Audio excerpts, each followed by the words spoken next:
प्रिय विद्यार्थी, हम पढ़ रहे हैं बही खाता कक्षा 11, जिसमें आज का हमारा जो टॉपिक है, जो चैप्टर है जनरल प्रविष्टि। और जनरल प्रविष्टि में हम सीख रहे हैं मिश्रित नकल प्रविष्टियाँ, जिसको हम लोग इंग्लिश में कंपाउंड जनरल एंट्रीज कहते हैं। क्वेश्चन समझ लेते हैं, उसके बाद जनरल एंट्री देखेंगे। यहाँ पर जो क्वेश्चन है, एक से अधिक सौदे एक से अधिक खातों से प्रभावित है। जैसे निम्न व्यवहारों की गौरव की पुस्तकों में मिश्रित नकल प्रविष्टियाँ कीजिए। पहला पॉइंट दिया हुआ है, रोकड़ 10,000 रुपये, यानी नगद कैश 10,000 रुपये, माल 2,000 रुपये, फर्नीचर 3,000 रुपये और मशीनरी 5,000 रुपये लगाकर व्यापार शुरू किया। मतलब हमने यहाँ अलग अलग चीज़ें लगाई हैं, कैश भी लगाया है, माल यानी स्टॉक भी लगाया है, फर्नीचर भी लगाया है और मशीनरी भी लगाई है। सेकंड नंबर पॉइंट में है उधार माल खरीदा। उधार माल हमने अलग अलग लोगों से खरीदा है, जैसे अमन से 2,000 रुपये का, बबन से 2,500 रुपये का और चमन से 3,500 रुपये का। नेक्स्ट थर्ड नंबर पे है उधार माल बेचा। परेश को 4,000 रुपये का, नरेश को 3,000 रुपये का, जयेश को 2,000 रुपये का। नेक्स्ट फोर्थ नंबर पॉइंट है माल वापस किया। अमन को 200 रुपये, चमन को 300 रुपये का। ग्राहकों ने माल लौटाया, मतलब जिन लोगों को हमने माल बेचा था उन लोगों ने माल लौटाया है, तो उन्होंने जो माल लौटाया है उसकी यहाँ पर नरेश ने 300 रुपये का और जयेश ने 100 रुपये का माल लौटाया है। 6 नंबर पॉइंट है धर्मादय में 100 रुपये नगद और 200 रुपये का माल दिया। धर्मादाय ने दान में माल दिया हमने, तो वो यहाँ दिया हुआ है। फिर 7 नंबर पॉइंट है निजी व्यय हेतु 200 रुपये और कार्यालय व्यय हेतु 800 रुपये बैंक से निकाले। हमने 1,000 रुपये बैंक से निकाले हैं, जिसमें निजी व्यय मतलब अपने पर्सनल यूज़ के लिए हमने पैसा निकाला है, जिसको हम लोग बोलते हैं ड्राइंग्स, वो 200 रुपये निकाले हैं। और ऑफिस यूज़ के लिए हमने पैसा निकाला है, वो है 800 रुपये। इस प्रकार टोटल हमने 1,000 रुपये बैंक से निकाला है। अब देखिए इसकी जनरल एंट्री किस प्रकार करते हैं। जनरल एंट्री का जो फॉर्मेट है वो वही है हमारा जैसा हमने पहले सीखा है, जिसमें date, particular, LF, debit amount और क्रेडिट अमाउंट, ये अलग अलग चीज़ें होती हैं। और यही फॉर्मेट अपना जनरल का हम पहले सीखा है, उसी फॉर्मेट में हम लोग की कंपाउंड एंट्री भी करेंगे। अब देखिए पहला पॉइंट कंपाउंड एंट्री में, यहाँ जो हमने पॉइंट नंबर 1 देखा है, उसमें है cash account debit, stock account debit, जो कि माल से बिजनेस स्टार्ट करा इसलिए stock account debit, furniture account debit, हमने यहाँ पर फर्नीचर पे लगाया है, मशीनरी अकाउंट डेबिट। तो देखिए कैश अकाउंट 10,000 रुपये से, स्टॉक 2,000 रुपये से, फर्नीचर 3,000 रुपये का है और मशीनरी 5,000 रुपये की।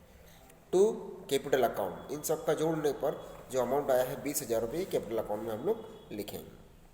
सेकंड नंबर एंट्री में हम देखें हमने माल खरीदा है, तो परचेस अकाउंट डेबिट।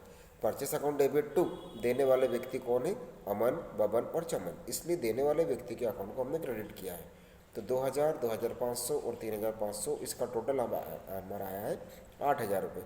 मतलब कुल 8,000 रुपये का माल हमने अपने इन ग्राहकों से खरीदा है, जो अमन, बबन और चमन है। अब हमने माल बेचा है ग्राहकों को, तो पाने वाले व्यक्ति के खाते को डेबिट करते हैं। परेश डेबिट 4,000 रुपये से, नरेश डेबिट 3,000 रुपये, जयेश डेबिट 2,000 रुपये। टू सेल्स अकाउंट 9,000, इन 4 और 3 7 और 2 9, इस प्रकार से हमने टोटल 9,000 रुपये का माल बेचा है, वो एंट्री हमने लिख दी।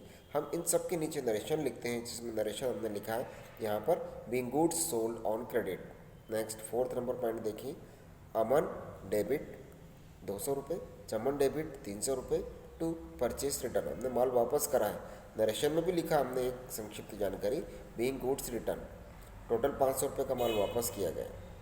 अब हमने जो माल बेचा था वो माल वापस आ गया है, तो व्यापार में आने वाली वस्तुओं के खाते को डेबिट करते हैं।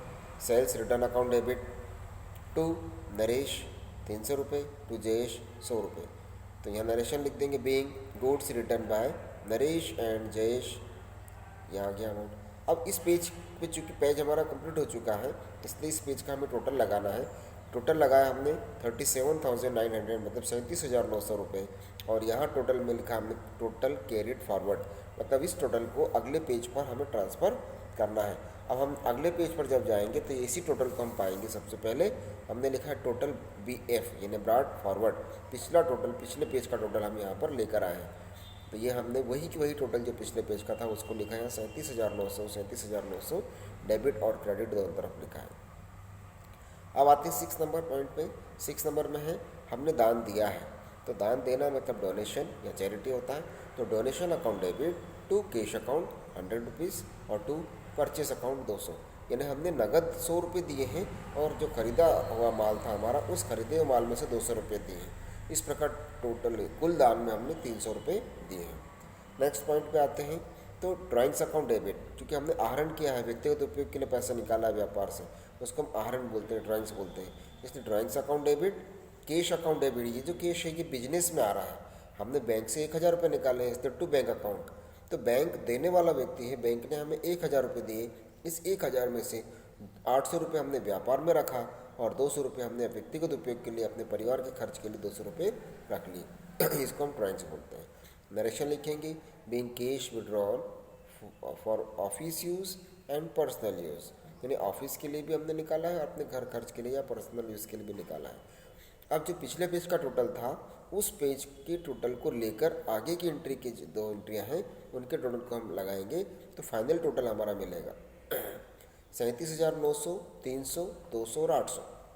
टोटल आता है आपका 39,200 रुपये। वही की वही टोटल आपका क्रेडिट में आ रहा है 37,900, 100, 200 और 1000, 39,200। इसका मतलब डेबिट साइड का टोटल और क्रेडिट साइड का टोटल हमारा दोनों सेम आना चाहिए, जो आ रहा है। इससे ये पता चलता है कि हमने जनरल के डबल एंट्री सिस्टम के रूल को फॉलो किया है और वो सही किया है, इसलिए डेबिट और क्रेडिट दोनों तरफ का टोटल हमारा सेम आ रहा है। तो इस प्रकार की कंपाउंड एंट्री हम करते हैं, जिससे हम अलग अलग एंट्री हमने सीखी थी, वैसी अब इस एंट्री को हम कंपाउंड एंट्री या मिक्स्ड एंट्री भी बोलते हैं, यानी एक साथ एक जैसी एंट्रियों को, जिसमें देखिए हम कि एक अकाउंट ऐसा है जो सभी के साथ में आ रहा है, तो उसको हम कंपाउंड एंट्री में लिख सकते हैं। इसको आप अपनी कॉपी में लिखें।